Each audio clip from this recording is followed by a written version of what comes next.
Welcome to Stump Knocker Garage. Here I have the seat on the 55 Chevy pickup truck, all original. This specific video shows how the fabric gets attached to the actual seat frame. There are clips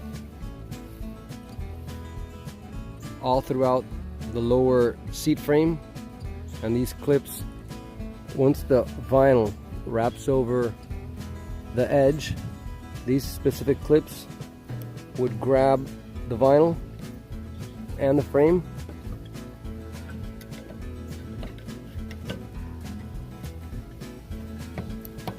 I'm not actually upholstering, I'm actually taking it out, but bottom line is that this clip would hold the vinyl onto the frame, and these clips, they're placed about every 4 inches or so, wrap around the corner, and they go in this direction.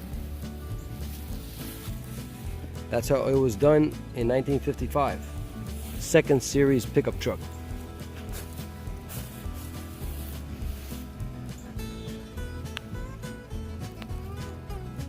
On the previous video, I have more videos, more information on the track that holds the seat, but this one specifically is for the upholstery. That's how they attach the vinyl onto the frame. Thank you for watching, and subscribe if the videos are good. Thank you.